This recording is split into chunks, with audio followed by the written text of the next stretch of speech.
Hello students, good morning, good afternoon, good evening. जो भी जब ये लेक्चर देख रहा है उसके हिसाब से सीएमए पुष्पकांत के कॉन्सेप्ट कैप्सूल में आपका एक बार फिर से स्वागत है। तो 12th कॉमर्स के रिवीजन सीरीज में organisation of commerce and management के चैप्टर नंबर 4 बिजनेस सर्विसेज का एक और लेक्चर आपके लिए लाया हूं।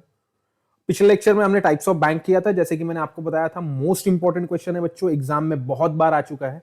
और आज जो हम लोग कवर करने वाले हैं वो है फंक्शंस ऑफ बैंक। ये भी मोस्ट इंपॉर्टेंट है। 8 मार्क्स वाले क्वेश्चन में types of bank, functions of bank examiner का फेवरेट क्वेश्चन है। एक साल छोड़ के एक साल या कई बार तो रिपीटेड, एक बार फंक्शन पूछता है, एक बार टाइप पूछता है, एक बार फंक्शन पूछता है, एक बार टाइप, बहुत बार पूछा है उन्होंने ये क्वेश्चन।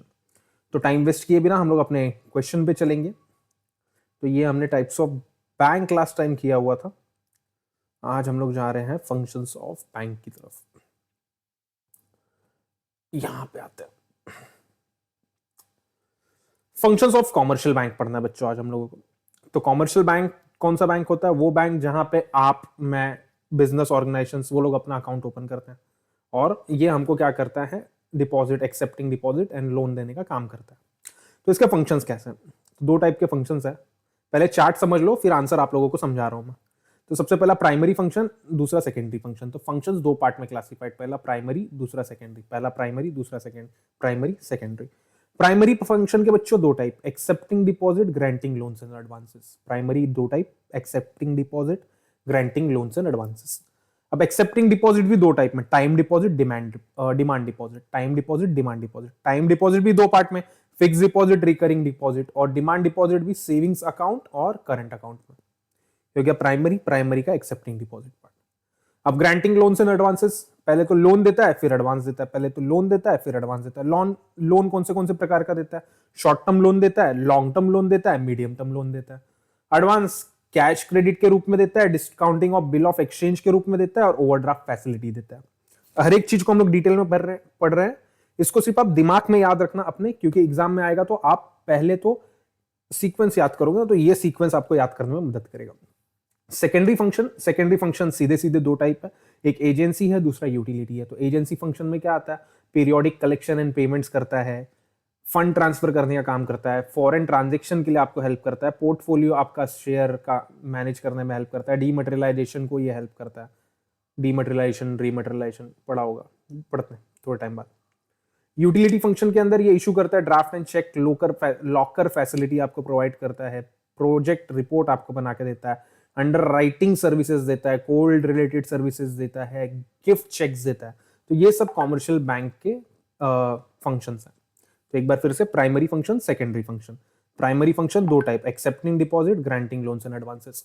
एक्सेप्टिंग डिपॉजिट के दो type, time deposit, demand deposit. फिर टाइम डिपॉजिट के भी दो part, fix deposit, recurring deposit. Demand deposit के भी दो part, savings account, current account. Loans and advances दो पार्ट में, loans, advances. Loan short term, long term, medium term. Advances cash credit, discounting of bill of exchange and overdraft. Secondary function agency function and utility function. Periodic collection, agency function का पहला part है periodic collection, fund transfer, forex transaction, portfolio management and dematerialisation. Utility का क्या है? Issue of draft, letter, locker facility, project report, underwriting services, gold related services and gift cheque. अब important चीज आपको बता रहा हूं, ध्यान से सुनना बच्चों। अब इंपॉर्टेंट चीज क्या है? कई बार एग्जामिनर ना पूरा क्वेश्चन एक साथ नहीं पूछता है आपसे कि explain the functions of commercial bank. एक साथ पूरा नहीं पूछेगा बच्चों। ये क्या पूछेगा आपको? Explain the primary functions of commercial bank या explain the secondary functions of commercial bank. किसी दिन एग्जामिनर बहुत ही नाराज बैठा हुआ है आप लोगों से, आपका नसीब एकदम खराब है बच्चों, तब वो पूछ लेगा भाई explain the functions of commercial bank. नहीं तो नॉर्मली और जनरली वो या तो प्राइमरी फंक्शन पूछता है या तो सेकेंडरी फंक्शन पूछता है फॉर योर 8 मार्क्स क्वेश्चन। तो आपको प्रिपेयर इस हिसाब से होना है कि भाई दोनों भी पूछ ले तो हम लिख तो सकते हैं, लेकिन मेंटली मैं आप लोगों का वर्कलोड थोड़ा सा कम कर रहा हूं। क्या वर्कलोड कम कर रहा हूं? या तो वो प्राइमरी फंक्शन पूछता है या तो सेकेंडरी पूछता है 8 मार्क्स के लिए। ठीक है, तो आप एग्जाम में आ गया ये क्वेश्चन तो लिखोगे कैसे बच्चों? तो लिखने के लिए सबसे सिंपल, सबसे पहले आपको मीनिंग डेफिनेशन, जैसे कि मैं मेरे स्टूडेंट्स को बोलता हूं कि भाई आपको लिखना तो ऐसे है, तो आप मीनिंग देखोगे ना, सेम मैंने जो टाइप्स ऑफ बैंक के अंदर पढ़ाया था सेम वही मीनिंग और डेफिनेशन को मैंने कॉपी पेस्ट किया हुआ है। एक बार फटाफट पढ़ लेते हैं। The term bank come from the French word banco which means bench. तो बैंक फ्रेंच वर्ड्स बैंको से आया हुआ है जिसका मतलब क्या है? बेंच। सेकंड था bank is the financial institution with deal with the deposit and advance as well as other related services. Bank क्या है? एक ऐसा इंस्टीट्यूशन है जो डील करता है डिपॉजिट, पैसे लेने देने से और एडवांस लेने देने से रिलेटेड सर्विसेज या कुछ अदर रिलेटेड सर्विसेज से। It offer several money related services to fulfil financial requirement of consumer. ये बहुत अलग सारे मनी रिलेटेड सर्विसेज अपने कंज्यूमर को प्रोवाइड करता है ताकि कंज्यूमर खुश रहे। ये मीनिंग हमने पढ़ा हुआ था, वहां पे भी था, सेम यहीं पे। डेफिनेशन पहला, as per the Indian banking regulation act 1949 ने बताया हुआ था, क्या बताया था? Any company which transact the business of banking in India, कोई भी ऐसी कंपनी जो बैंकिंग ट्रांजेक्शन इंडिया में कर रही है, बैंकिंग से जुड़े हुए कामकाज इंडिया में कर रही है, उसको हम लोग बैंकिंग कंपनी बोलेंगे या बैंक बोलेंगे।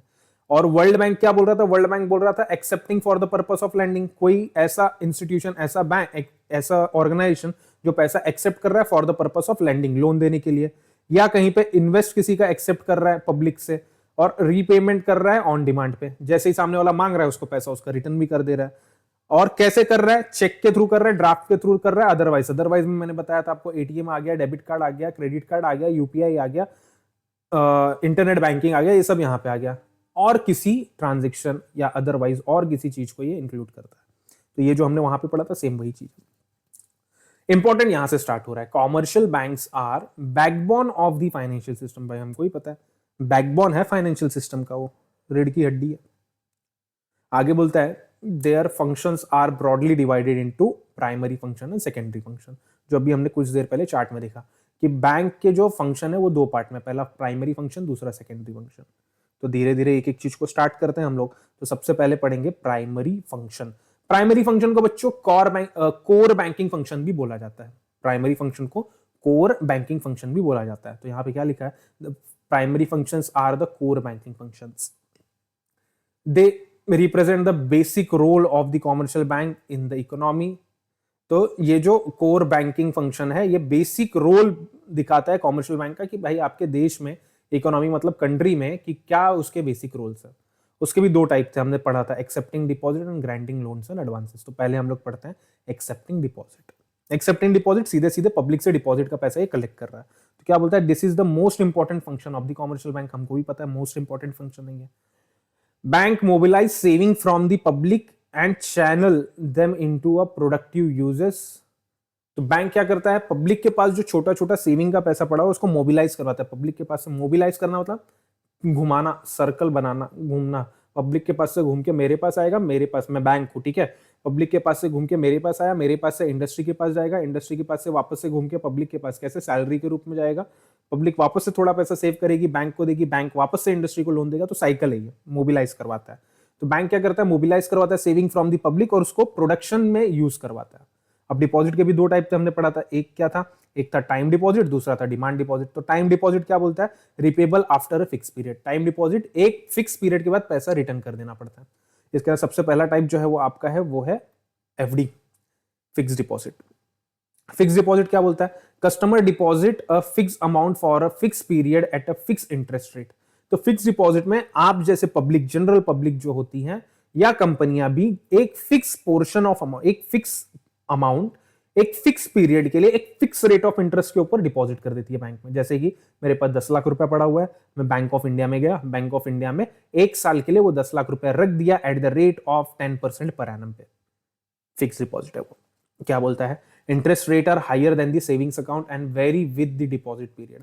इंटरेस्ट रेट जो होता है ना फिक्स डिपॉजिट के ऊपर बच्चों, सबसे हाई होता है, सेविंग्स वगैरह सबसे हाई होता है ये।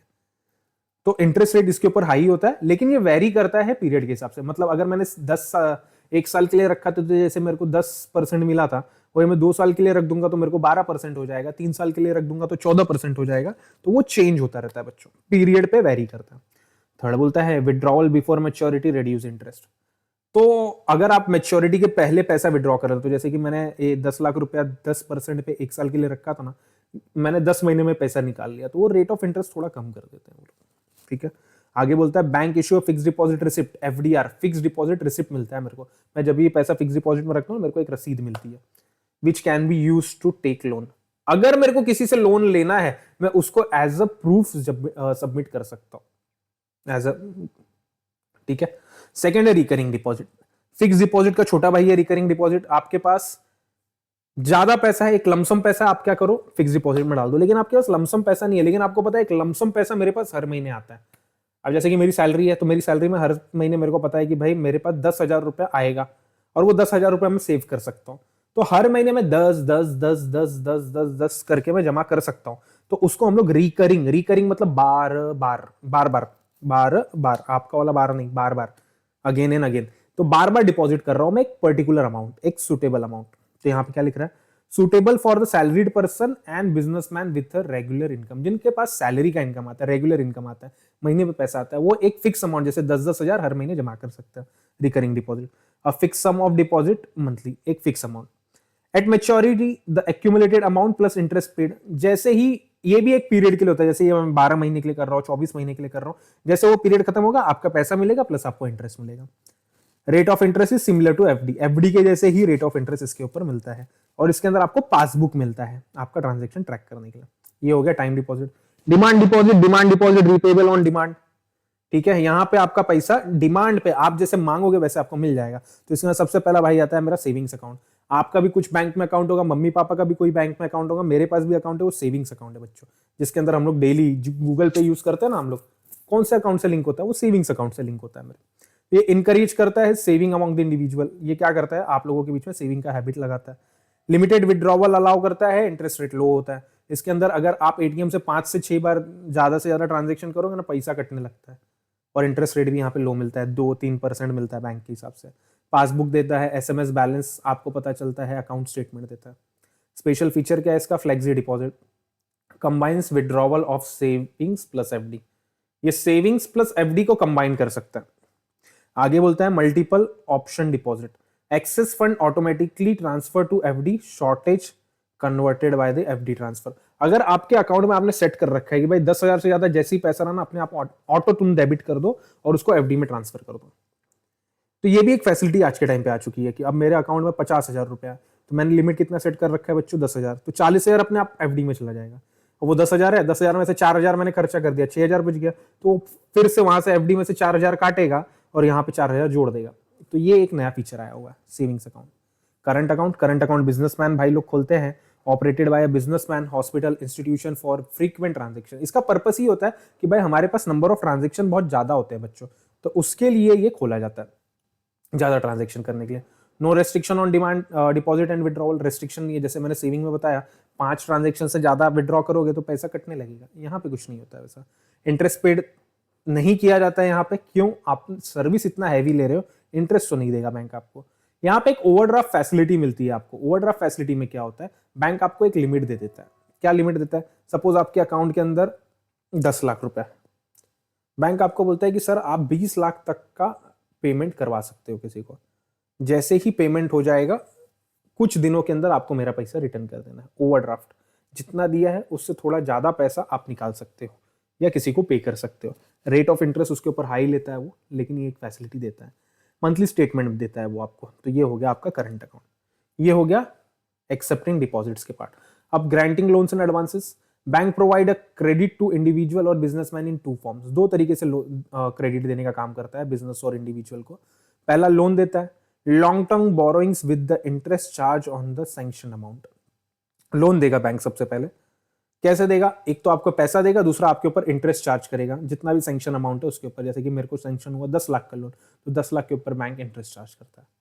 अब टाइप क्या क्या है उसके, शॉर्ट टर्म लोन है, मीडियम टर्म लोन है, लॉन्ग टर्म लोन है। शॉर्ट टर्म में 1 साल तक के लोन को हम लोग शॉर्ट टर्म लोन बोलते हैं, ये यूज होता है वर्किंग कैपिटल के लिए।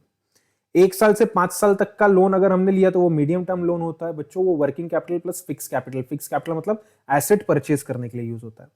लॉन्ग टर्म लोन 5 साल से ज्यादा पीरियड के लिए आपने लोन लिया तो वो लॉन्ग टर्म कैपिटल के लिए यूज होता है, फिक्स एसेट्स खरीदने के लिए ही यूज होता है वो। ठीक है, आ जाओ एडवांसेस। एडवांसेस में क्या बोलता है, एडवांसेस में बोलता है advances are short term credit for a business need. ये शॉर्ट टर्म नीड है, वो long term, medium term, small term तीनों होता है ये, लेकिन शॉर्ट टर्म ही होता है। क्या क्या इसके अंदर टाइप क्या है, पहला cash credit, separate cash credit account, higher interest, working capital support. क्या होता है कैश क्रेडिट भी, सीसी क्या होता है, ओवरड्राफ्ट के जैसे ही काम करता है, थोड़ा उससे सिमिलर होता है कि आपके अकाउंट में जितना पैसा है उससे थोड़ा ज्यादा आप विड्रॉ कर सकते हो, कैश क्रेडिट। ओवरड्राफ्ट तो जैसे कि मैंने आपको बता दिया, current account holder withdraw more than balance short term 15 days to 60 days के पीरियड के लिए आप लोग विड्रॉ कर सकते हो। Discounting of bill of exchange, discounting क्या होता है, आपके पास बिल ऑफ एक्सचेंज है, बैंक के पास जाओ डिस्काउंट करवा दो। जैसे कि मेरे एक वेंडर ने एक क्लाइंट से मेरे को पेमेंट आना था, नॉट वेंडर से, क्लाइंट से पेमेंट आना था, उसने पेमेंट ना देके मेरे को बिल ऑफ एक्सचेंज दे दिया। तो बिल ऑफ एक्सचेंज में क्या कर सकता हूँ, बैंक के पास डिस्काउंट करवा सकता हूँ। उसने बिल ऑफ एक्सचेंज मेरे को 10,000 रुपये का दिया था, मैं बैंक के पास जाऊंगा, बैंक थोड़ा उसमें से डिस्काउंट मारेगा 10%, 9,000 रुपीज मेरे को दे देगा। तो ये हो गया एडवांसेस। अब सेपरेट क्वेश्चन आया तो यहीं पे आपको रोकना पड़ेगा और कंक्लूजन लिखना पड़ेगा। तो कंक्लूजन क्या लिखा है, primary functions are the commercial of commercial bank का fund foundation of their roles in the economy. ये फाउंडेशन है बैंक के रोल का। By accepting deposit through saving account, current account, fix deposit and recurring, वही नाम मैंने लिख दिया है, दे मोबिलाइज पब्लिक सेविंग। ये आपने पढ़ा था, मोबिलाइज करवाता है public saving. At the same time by granting loan and advantage such as credit, cash credit, overdraft and discounting of bill, they provide essential credit facility, जो अभी हमने पढ़ा। ये क्या करवाता है, क्रेडिट फैसिलिटी करवाता है। Together these function through smooth money circulation, encourage saving, support trade and industries and promote economic growth। खत्म। कंक्लूजन में बेटा इसी लिखना है आपको, चीजों को मिला के लिखना है, सिर्फ ये बताना कि आप इस आंसर में बताना क्या चाहते हो। कंक्लूजन लिखने का मेन पर्पस यही है कि भाई मैंने सेविंग्स अकाउंट पढ़ाया, करेंट अकाउंट पढ़ाया, क्रेडिट कैश क्रेडिट पढ़ाया, ओवरड्राफ्ट पढ़ाया, डिस्काउंटिंग पढ़ाया, पर्पस क्या है भाई, वही लिख देना है आपको। अगर सिर्फ प्राइमरी फंक्शन पूछा तो यहाँ पे रुक जाना है, अदरवाइज आप इसको करोगे कट। अगर आपको दोनों एक साथ पूछा, इसको करना है कट। आप प्राइमरी लिखने में डायरेक्टली आओगे बच्चों सेकेंडरी फंक्शंस में। सेकेंडरी फंक्शन, बैंक के दो फंक्शन थे, प्राइमरी फंक्शन, सेकेंडरी फंक्शन। अब सेकेंडरी फंक्शन के अंदर पहला पार्ट क्या था, agency function of commercial bank. Agency function क्या होता है, agency functions are the services where the commercial bank act as an agent और a representative of its customer. तो सेकेंडरी एजेंसी फंक्शन के अंदर बैंक क्या करता है, वो एजेंट के थ्रू, एजेंट के तरह काम करता है, एक्ट एज एजेंट करता है और रिप्रेजेंटेटिव करता है। In this role the bank perform certain financial and administrative task on behalf of client. Bank क्या कर रहा है, कुछ फाइनेंशियल और एडमिनिस्ट्रेटिव टास्क कर रहा है on behalf of client, usually charging a small fee और कमीशन। ये काम फ्री में नहीं करता है बैंक, थोड़ा थोड़ा कमीशन मारता है आपसे या चार्ज करता है, फीस चार्ज करता है। These functions are make bank more convenient and trustworthy। ये फंक्शन से बैंक more convenient हो जाता है, trustworthy हो जाता है, बैंकिंग फंक्शन जो हमारा होता है। अब क्या क्या है मेजर एजेंसी फंक्शन, पहला है पीरियोडिक कलेक्शन एंड पेमेंट। समय समय पे कुछ कलेक्शन करेगा या पेमेंट करेगा, जैसे कि बैंक कलेक्ट आपका सैलरी कलेक्ट करता है, डिविडेंड कलेक्ट करता है, इंटरेस्ट कलेक्ट करता है, पेंशन कलेक्ट करता है, कलेक्शन का काम कर रहा है आपके बिहाफ में। पेमेंट करता है जैसे कि टैक्स पे करता है, इंश्योरेंस प्रीमियम पे करता है, इलेक्ट्रिसिटी बिल पे करता है, रेंट पे करता है। आप ऑटो डेबिट लगा दो, अपने आप कटते जाएगा। तो बैंक आपके बिहाफ में फंक्शन कर रहा है। Customer provide standing instruction and bank charge fees for these facilities. Standing instruction दे दो, अपने आप कटते जाएगा हर महीने। इंपॉर्टेंट क्या है यहाँ पे, इंपॉर्टेंस क्या है, serve saves time and efforts of customers and ensure timely repayment. आपका टाइम बचाता है कस्टमर का और आपका इंश्योर करता है समय पे पेमेंट हो जाए, कुछ चीजें मिस ना हो। ये हो गया पीरियोडिक कलेक्शन। दूसरा बोलता है portfolio management. Banks manage investment for clients by buying and selling securities such as share, debenture, bond. आपके बिहाफ में बैंक शेयर, डिबेंचर, बॉन्ड खरीदने और बेचने का काम भी करता है। ठीक है, फिर आगे हम लोगों को बताता है these services is specially use for business professional and large investor. ये लार्ज इन्वेस्टर और बिजनेस प्रोफेशनल के लिए सर्विस करता है बैंक। इंपॉर्टेंस बोलता है help customer earn return without direct handling complex transaction. Complex transaction को हैंडल किए बिना आप फटाफट अर्न कर पाओ, कुछ चीजें कमा पाओ, इसलिए बैंक आपको हेल्प करता है। नेक्स्ट बोलता है फंड ट्रांसफर फैसिलिटी भी बैंक आपको प्रोवाइड करता है। फंड ट्रांसफर क्या करता है, बैंक आपके बिहाफ में सेफ और क्विक तरीके से फंड ट्रांसफर करता है। आगे बोलता है डिफरेंट ब्रांचेस के बीच में, एक ब्रांच से दूसरे ब्रांच के बीच में फंड ट्रांसफर करने का काम करता है। डिफरेंट बैंक्स टुगेदर, अलग अलग बैंक में एक साथ फंड ट्रांसफर करने का काम करता है। NEFT, RTGS, IMPS, online transfer का भी हेल्प करता है आपको। इससे क्या होता है, इंपॉर्टेंस क्या है इसका, facilitate smooth business transaction and personal remittance. फटाफट बिजनेस ट्रांजेक्शन हो जाता है आप लोगों का। नेक्स्ट है डीमटेरियलाइजेशन। डीमेट सर्विस भी आपको बैंक प्रोवाइड करता है। Bank help clients to hold the securities in electronic form instead of physical certificate. तो इलेक्ट्रॉनिक सर्टिफिकेट रखने के लिए आपको हेल्प करता है।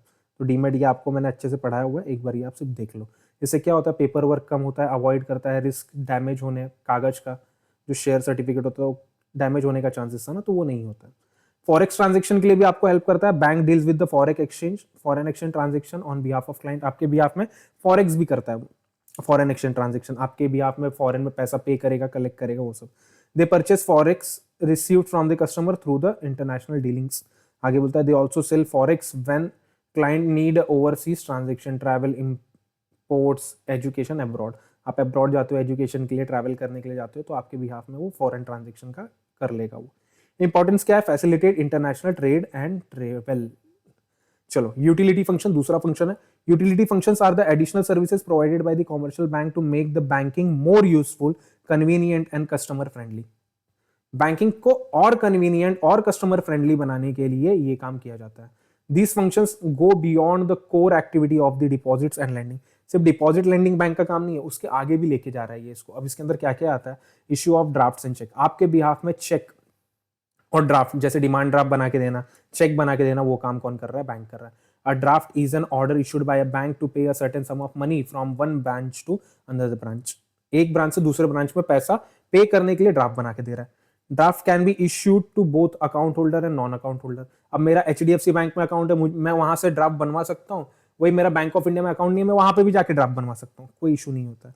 बैंक चार्ज है कमीशन, इसके लिए कमीशन लेता है। Cheque, a cheque is an order by, अब आप जैसे कि चेक बना के दोगे, सामने वाला अपने बैंक अकाउंट में डालेगा, वहां से पैसा ले लेगा, तो ये सर्विस भी कौन दे रहा है? बैंक दे रहा है।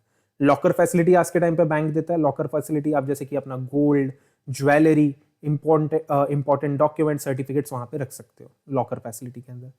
बाकी के पॉइंट्स आप पढ़ लेना। नेक्स्ट बोल रहा है प्रिपरेशन ऑफ प्रोजेक्ट रिपोर्ट। आपके भी यहाँ पे प्रोजेक्ट रिपोर्ट बनाता है bank. Prepare a project report and feasibility study of for client. आपको कोई नया बिजनेस स्टार्ट करना है तो उसके लिए आपको लोन लेना है। अब लोन लेना है तो बैंक आपसे क्या मांगेगा? Project report. तो वो प्रोजेक्ट रिपोर्ट बैंक के ही एक अलग टीम बना के दे देती है, आपको हेल्प करती है उसके लिए। This reports help businessman to obtain a loan, loan लेने के लिए हेल्प करता है। Clearance from the government authority, authority से कोई सर्टिफिकेट वगैरह लेना, उसके लिए हेल्प करता है। ये इनकरेज इंटरप्रेन्योरशिप, इंटरप्रेन्योरशिप को इनकरेज करता है। तो preparation of project report. Gift cheque देता है आज के टाइम पे बैंक आपको, गिफ्ट चेक देता है, गोल्ड कॉइन देता है। Bank issue a gift cheque and gold coins for occasion like weddings, birthday. जैसे मेरे बर्थडे पे मेरे को गिफ्ट चेक आते हैं कि भाई आप जाओ, अमेजॉन वाउचर वगैरह मिल जाता है, आपको पता होगा ये। तो ये आज के टाइम पे बैंक देती है। अंडर राइटिंग, बैंक में under right securities issued by companies. Under writing की सर्विस भी बैंक आज के टाइम पे देती है। अगर आपका शेयर कोई नहीं खरीद रहा है तो बैंक खरीद के रख लेगी, बदले में आपसे कुछ कमीशन मांगेगी। इफ शेयर और debenture are not fully subscribe नहीं हो रहा है, the bank agree to purchase the remaining portion. Bank उसको खरीद लेता है। इंपॉर्टेंस क्या है? हेल्प कंपनी, कंपनी को कैपिटल रेज करने में ही हेल्प करता है। लास्ट, गोल्ड रिलेटेड सर्विसेज बोलता है। ये आज के टाइम पे आप लोग को फिजिकल गोल्ड खरीदने की जरूरत नहीं है, आप बैंक से ना पेपर वाला गोल्ड खरीद सकते हो। तो many bank now deal in the gold and gold ornament commercially. Service include buying and selling of gold, offer advisory service on the gold investment, gold bond वगैरह, गोल्ड बॉन्ड भी होता है तो वो खरीदने में आपको हेल्प करता है। तो ये क्या हो गया? ये सेकेंडरी फंक्शंस हो गए आपके। उसी तरीके से आप कंक्लूजन लिखोगे, secondary functions are the commercial of the commercial bank, bank make banking more useful and customer friendly. तो कस्टमर फ्रेंडली बैंकिंग एक्सपीरियंस ये बनाता है आप लोगों को। Through agency function banks act as a agent by collecting income. आपके behalf में income collect कर रहा है, पेमेंट कर रहा है, इन्वेस्टमेंट मैनेज कर रहा है, ट्रांसफर कर रहा है, हैंडल कर रहा है फॉरेन एक्सचेंज ट्रांजेक्शन को। यूटिलिटी फंक्शन के अंदर आप जैसे कि आपके भी आप में ड्राफ्ट बना रहा है, चेक दे रहा है, लॉकर दे रहा है, प्रोजेक्ट रिपोर्ट बना के दे रहा है, गिफ्ट चेक दे रहा है, अंडर राइटिंग कर रहा है, गोल्ड रिलेटेड सर्विस कर रहा है। ये सब मिला के द फंक्शन सेव टाइम, आपका टाइम बचाता है, रिस्क रिड्यूस करता है, ट्रस्ट बढ़ाता है बैंक के ऊपर, और making a bank vital partner in the both personal and business life. तो बहुत ही इंपॉर्टेंट क्वेश्चन है बच्चों ये। एक बार वापस से आप इसको अच्छे से पढ़िएगा। इसका नोट्स मैंने अपने टेलीग्राम चैनल में डाल रखा है। अगर आपको प्राइमरी और सेकेंडरी एक साथ पूछा तो ये कंक्लूजन प्लस वो कंक्लूजन मिक्स करके लिख देना आप लोग, और पूरा आंसर एक साथ आ जाएगा। तो आप कैसे लिखोगे? सबसे पहले आप प्राइमरी फंक्शन लिखोगे, फिर उसके बाद ये सेकेंडरी फंक्शन लिखोगे, फिर ये वाला कंक्लूजन लिखना, मीनिंग एक ही बार लिखना है। वही सिर्फ सेकेंडरी फंक्शन पूछा तो सिर्फ यहां से मत लिखना बच्चों। सेकेंडरी फंक्शन पूछा आपको तो पहले मीनिंग डेफिनेशन ये लिख देना, नहीं तो बोलोगे सर ने बताया ही नहीं था। पहले ये मीनिंग डेफिनेशन लिख लियो, फिर उसके बाद आप लोग जाके सेकेंडरी फंक्शन स्टार्ट करना। यहां से सेकेंडरी फंक्शन, तो यहां पे अपना सेकंड इंपॉर्टेंट टॉपिक ऑफ आपका चैप्टर 4 कंप्लीट होता है। किसी को कोई डाउट है तो आप लोग कमेंट सेक्शन में पूछ सकते हो। बाकी मैंने एकदम इजी नोट्स दिया हुआ है आप लोगों को, इसको अच्छे से पढ़िए। ये आपका समरी चार्ट है, इसको याद करना, इसके हिसाब से ही आपको आंसर लिखना है। Functions of commercial bank. All the very best बच्चों आपके एग्जाम के लिए। कोई भी डाउट है आप मेरे से कनेक्ट कर सकते हैं। सेकंड, नेक्स्ट जो मैं टॉपिक लेके आऊंगा, मैंने आपको पहले ये सीरीज बता रखा था, इस सीरीज के हिसाब से जो मैं आपको पढ़ाने वाला हूं ये है। तो नेक्स्ट आपको आएगा principles of insurance, types of insurance and types of warehouse. तो ऑल द वेरी बेस्ट, आपका प्रिपरेशन अच्छे से रखिए, बहुत कम बचे हैं दिन आपके एग्जाम के लिए, पढ़ाई करो दबा के बच्चों एकदम अच्छे से। चलिए बाय, टेक केयर।